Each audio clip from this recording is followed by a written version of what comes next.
అందగత్తెలను తలదన్ని అందాల రాశి మండోదరి. నీతిని, ధర్మాన్ని, కర్తవ్యాన్ని ప్రబోధించగల రాజనీతిజ్ఞురాలు మండోదరి. ఆమె పేరు తలచుకుంటే చాలు పాపాలు హరించబడతాయని వరమిచ్చాడు శ్రీరాముడు. కేవలం బాహ్య సౌందర్య రాశి మాత్రమే కాదు, మండోదరి అంతఃసౌందర్యం కూడా చాలా గొప్పదని వాల్మీకి సైతం ప్రశంసించాడంటే ఆమె ఎంత సాధ్వీమనో మనం అర్థం చేసుకోవచ్చు. మండోదరి అంటే మండనం, యస్యస ఉదరం అంటే సన్నని నడుముగలది అని అర్థం. ఇంకొక అర్థంలో మండూకం అంటే కప్ప. మండోదరి అంటే కప్ప పొట్టలాంటి పొట్టగలది అని అర్థం. కప్ప పొట్ట వంటి పొట్టను కలిగి ఉండడము మహారాణి లక్ష్యమని సాముద్రిక శాస్త్రంలో చెప్పబడినది. తదనుగుణంగానే మండోదరి త్రిలోక విజేత అయిన రావణాసునికి పట్టపు రాణి అయింది. మండోదరి మహాపతివ్రత. పంచకన్యలలో 4వ ఆమె మండోదరి. ఇక్కడ చిత్రం ఏమిటంటే, రామాయణ కథానాయికగా సీత పంచకన్యల్లో ఒకరిగా ఏ విధంగా స్థానం సంపాదించుకుందో, ప్రతినాయకుడైన రావణాసురుడి ఇల్లాలైన మండోదరి కూడా పంచకన్యలలో ఒకరిగా ప్రఖ్యాతి పొందడం విశేషం. మండోదరికి సీతకు రూపంలో చాలా దగ్గరి పోలికలుంటాయి. హనుమంతుడు సైతం మండోదరిని చూసి సీతనుకున్నాడంటే ఇద్దరికి చాలా దగ్గరి పోలికలుంటాయని మనం అర్థం చేసుకోవాలి. ఇంకా నిజాయితీగా చెప్పాలంటే సీత కన్నా కూడా మండోదరి అందంలో ఒక మెట్టు పైన ఉండేది. మండోదరి జననం గురించి వివిధ కథనాలు ప్రచారంలో ఉన్నాయి. రామాయణంలోని ఉత్తరాఖండలో విశ్వకర్మ పుత్రుడైన మయబ్రహ్మ ఒకసారి స్వర్గాన్ని సందర్శిస్తాడు. అక్కడ అతను అప్సరస్స హేమను చూసి ప్రేమలో పడతాడు. అప్పుడు దేవతలు అతనికి హేమను ఇచ్చి వివాహం జరిపిస్తారు. వీరికి మాయావి, దుందిబి అనే 2 కుమారులు జన్మిస్తారు. కానీ మయుడు, హేమ ఒక కుమార్తె కోసం ఆరాటపడతారు. వీరిద్దరూ శివుని అనుగ్రహం కోసం తపస్సు చేయసాగారు. ఒకనాడు మధుర అనే ఒక అప్సరస కైలాసానికి శివుని దర్శనార్థం వస్తుంది. అప్పుడు కైలాసంలో పార్వతీదేవి లేకపోవడంతో శివుడిని చూసిన మధుర తన్మయత్వం చెంది ప్రేమిస్తున్నానంటూ శివుడిని కౌగిలించుకుంటుంది. ఇంతలో పార్వతీదేవి వచ్చి మధుర రొమ్ములపైన తన భర్త శరీరం నుండి రాలిపడిన బూడిదను చూసి కోపంతో మధురను 12 ఏళ్లు బావిలో కప్పలా ఉండమని శపిస్తుంది. జరిగిన తప్పుకు క్షమించమని శివుడిని వేడుకుంటుంది మధుర. 12 ఏళ్లు కప్పలా బ్రతికిన తర్వాత నీవు ఒక అందమైన స్త్రీగా మారి గొప్ప పరాక్రమవంతుణ్ణి పెళ్లి చేసుకుంటావని శివుడు మధురతో చెబుతాడు. పార్వతీదేవి శాప ప్రభావంతో 12 ఏళ్లు కప్పలా జీవించిన మధుర తర్వాత అందమైన కన్యగా మారి బావిలో నుండి బిగ్గరగా కేకలు వేస్తుంది. ఆ బావి సమీపంలో తపస్సు చేసుకుంటున్న మయుడు, హేమలు ఆమె పిలుపు విని బావిలో నుండి బయటకు తీసి ఆమెను తన కుమార్తెగా స్వీకరిస్తారు. వారు ఆమెకు మండోదరి అని పేరు పెట్టి అల్లారు ముద్దుగా పెంచసాగారు. తర్వాత కొన్నాళ్లకు అప్సరస హేమ స్వర్గానికి తిరిగి వెళ్ళగా తన అన్నలు మాయావి, దుందుబీలతో కలిసి మండోదరి తన తండ్రి మయబ్రహ్మ వద్ద పెరుగుతుంది. చిన్నప్పటి నుండి మండోదరి చాలా తెలివిగలది. ఎన్నో వేదాలు, ఉపనిషత్తులు చదివింది.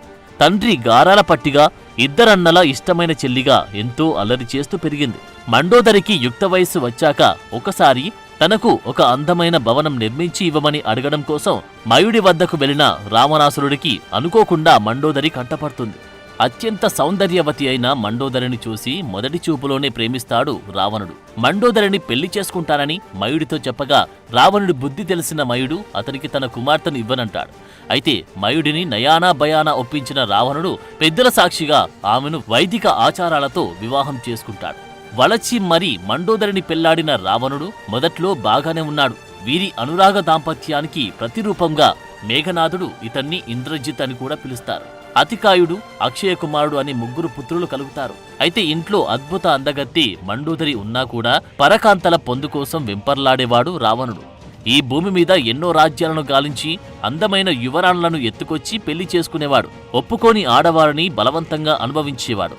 ఎంత గొప్ప శివభక్తుడైనా, వేదాలు చదివినా, పరాక్రమవంతుడైనా అతనికి పరస్త్రీ వ్యామోహమనే అవలక్షణముందని గ్రహించిన మండోదరి అతన్ని సరిదిద్దేందుకు ప్రయత్నిస్తోంది. కాని రావణుడు ఎప్పుడూ ఆమె సలహాను విస్మరిస్తాడు. చేసేది ఏమీ లేక ఓరిమితో సహిస్తుంది. భర్తతో కలిసి తాను కూడా శివపూజ చేస్తూ ఉంటుంది. లంకానగరంలోని పేదలకు, ఆపన్నులకు అన్నపూర్ణలా మారి అన్నం పెడుతుంది మండోదరి. ఇంటికి పెద్ద కోడలిగా తన అత్త కైకసీకి ఎన్నో సపర్యలు చేసేది. కైకసీ కూడా తన కోడలు మంచితనానికి ఎంతో మురిసిపోయేది. తన మర్దులైన కుంభకర్ణుడు, విభీషణుడు భార్యలను, అలాగే తన ఆడబిడ్డలైన కర, శూర్పణఖలను చాలా ప్రేమగా చూసుకునేది మండోదరి.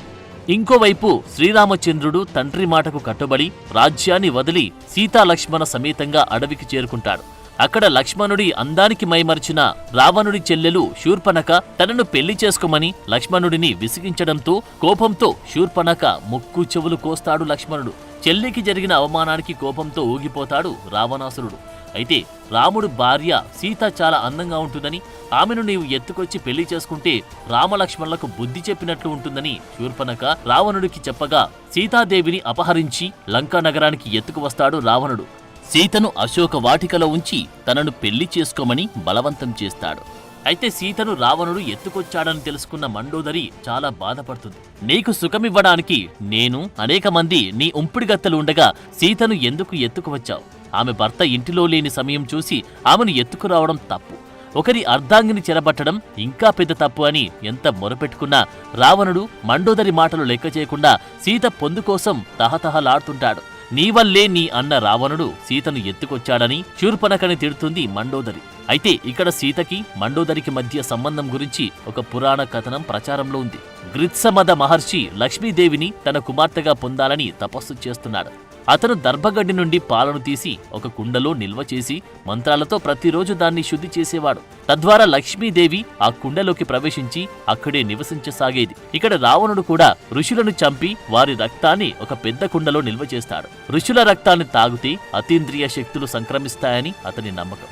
తర్వాత గ్రిత్సమద మహర్షిని రావణుడు చంపి అతని రక్తాన్ని గడ్డిపాలు నిల్వ ఉన్న కుండలో కలిపి ఆ కుండను తెచ్చి తన అంతఃపురంలో ఉంచుతాడు. ఒకరోజు మండోదరి రావణుడు ఎంతో మంది కన్యలను చెరబట్టి పెళ్లి చేసుకుంటుండడంతో తట్టుకోలేక ఆత్మహత్య చేసుకోవాలని అంతఃపురంలో గ్రిత్సమద మహర్షిని చంపి రావణుడు తెచ్చిన కుండను చూసి దాంట్లో ఉన్నది విషం అనుకుని తాగుతుంది.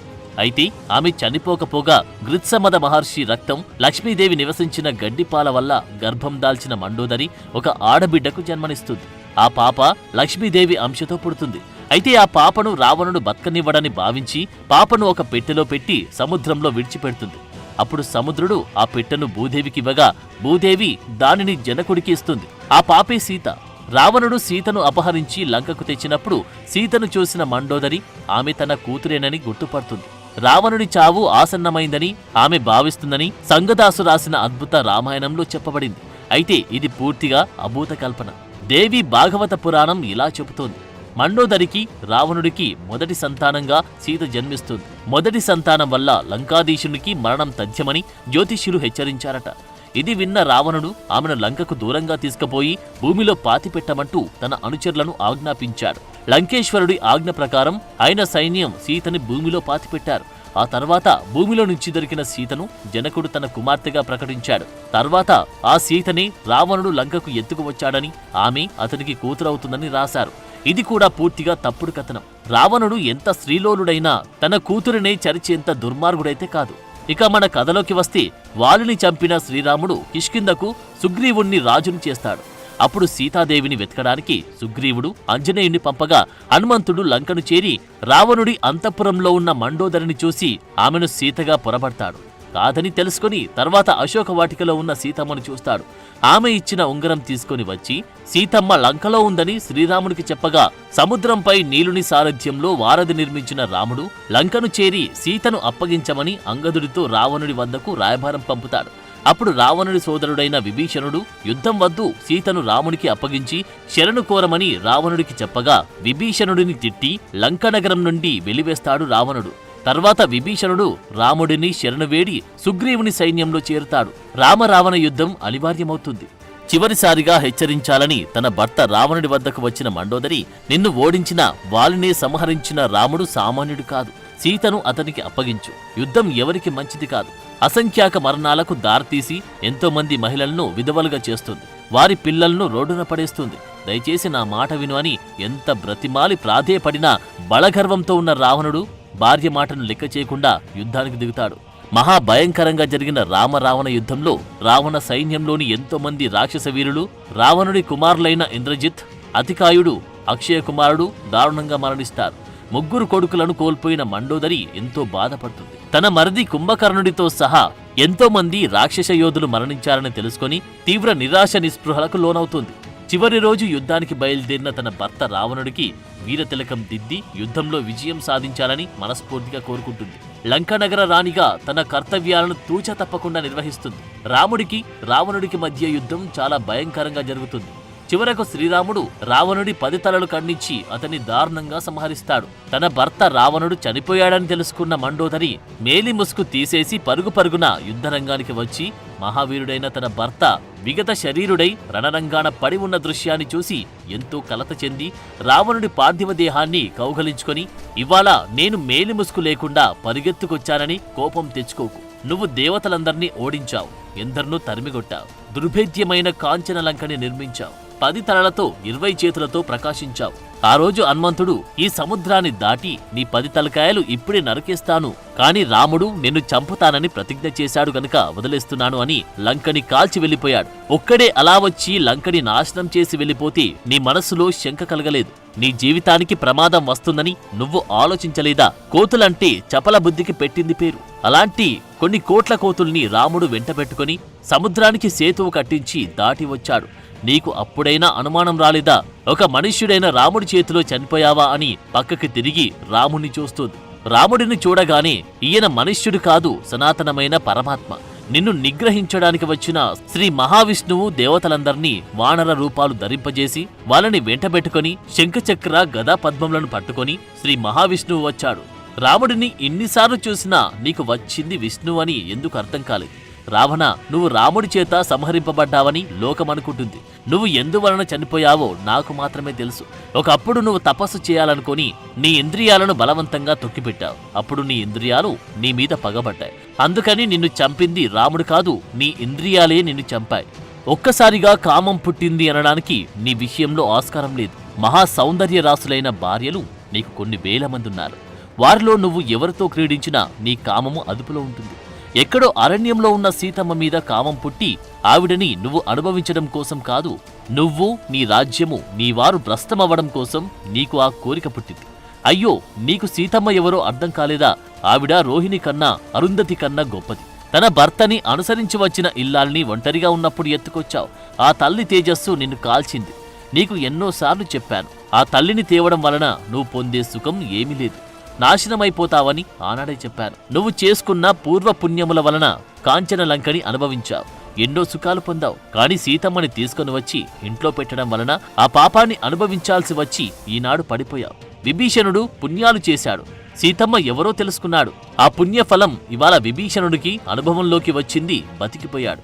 రావణ, సీత నాకన్నా గొప్ప కులంలో పుట్టిందా? నాకన్నా గొప్ప రూపవత? నాకన్నా గొప్ప దాక్షిణ్యమున్నదా? సీత నాకన్నా ఎందులో గొప్పది? కాని నీ దురదృష్టం, నాకన్నా సీత నీకు గొప్పదిలా కనపడింది. నా తండ్రి దానవరాజైన మయుడు, నా భర్త లోకములను గెలిచిన రావణుడు, నా కుమారుడు ఇంద్రుణ్ణి జయించిన మేఘనాథుడు. నేనున్నది కాంచనలంకలో అని అహంకరించాను, కాని ఏది నిలబడలేదు, అబద్ధమైపోయింది. ఇవాళ నాకు కొడుకులు లేరు, భర్త లేడు, రాజ్యం లేదు, బంధువులు లేరు. నీకు తలకొరివి పెట్టడానికి ఒక కొడుకు లేడు. నువ్వు మహాపాతకం చేయడం వలన 10 రోజుల్లో నా పరిస్థితి ఇలా అయిపోయింది. మహాపతివ్రత అయిన స్త్రీ ఏ ఇంటికన్నా వచ్చి కన్నీరు పెడితే ఆ కన్నీరు కింద పడితే ఆ ఇల్లు నాశనమైపోతుందని బాధపడింది. తర్వాత రాముణ్ణి శపిద్దామని బయలుదేరుతుంది. అయితే శాంతమూర్తిలా ఉన్న శ్రీరాముణ్ణి చూసి ఆమె తన మనసు మార్చుకుంటుంది. తన పతి శరీరానికి అంత్యక్రియలు నిర్వర్తించుకునేందుకు అనుమతిమ్మని వేడుకుంటుంది. రాముడు ఆమె మాటను మన్నిస్తాడు. విభీషణుని పిలిచి రావణుని శరీరానికి అంతిమ సంస్కారాలు జరపవలసిందిగా సూచిస్తాడు. అంతేకాదు, మహాపతివ్రత అయిన మండోదరికి వితంతువయ్యే దుస్థితి పట్టకూడదని, ఆమెకు నిత్య సుమంగళయోగం కలుగుతుందని, ఆమె పేరు విన్నంతనే పాపాలన్నీ తొలగిపోతాయని వరమిస్తాడు. తర్వాత మండోదరి సీతను తీసుకువచ్చి రాముడికి అప్పగిస్తుంది. ఏ స్త్రీ అయినా భర్త హత్య చేయబడితే తన ఆవేదనను, ఆక్రోశాన్ని తన భర్త చావుకు కారణమైన వారిపై ఆగ్రహాన్ని వెల్లడిస్తుంది. అయితే ధర్మం తెలిసిన మండోదరి భర్త మరణించినా కూడా ధర్మమే మాట్లాడింది. అందుకని మహాపతివ్రతగా కీర్తించబడుతోంది. ఆ తర్వాత మండోదరిని పెళ్లి చేసుకోమని రాముడు విభీషణుడికి సూచిస్తాడు. రాజు మరణించాక వారసులు కూడా లేనట్లయితే రాణిదే అధికారం. యుద్ధంలో రావణుడితో పాటు మండోదరి 3 కుమారులు కూడా మరణించారు. కాబట్టి అప్పటి లంకారాజ్య నియమాల ప్రకారం మండోదరిదే రాజ్యాధికారం. ఆమెను చేపట్టడం ద్వారా అధికారాన్ని పొందాలనేది రాముడు సూచించిన తరుణోపాయం. రావణుడిని ప్రాణం కన్నా ఎక్కువగా ప్రేమించిన మండోదరి తొలుత ఆ ప్రతిపాదనను తిరస్కరించింది. అయితే ఈ పెళ్లి శారీరక సుఖం కోసం కాదని, కేవలం అధికార మార్పిడి ప్రక్రియలో భాగంగానే ఈ పెళ్లిని చూడాలని రాముడు చెప్పడంతో అంగీకరిస్తుంది. ఆ తర్వాత మండోదరికి విభీషణుడితో పెళ్లి జరిపించిన శ్రీరాముడు విభీషణుడిని లంకకు రాజుగా పట్టాభిషేకం చేసి సీతతో కలిసి అయోధ్యకు చేరుకుంటాడు. లంకారాజ్య మహారాణిల పాలనలో విభీషణుడికి అనేక సలహాలు సూచనలు ఇచ్చింది మండోదరి. యుద్ధంలో మరణించిన వారి భార్యలకు వారి పిల్లలకు జీవితాంతం ఏ లోటు లేకుండా బ్రతకడానికి కావలసిన ధన సహాయం చేస్తుంది. ఆ తర్వాత కొంతకాలానికి పర్వతాలలోకి వెళ్లి తపస్సు చేస్తూ తనువు చాలిస్తుంది. అయితే మండోదరి విభీషణుడిని పెళ్లి చేసుకుందని వాల్మీకి రామాయణంలో చెప్పలేదు. ఆనంద రామాయణం, బెంగాలీ రామాయణంలలో చెప్పబడింది. For more videos like this, subscribe Big TV channel.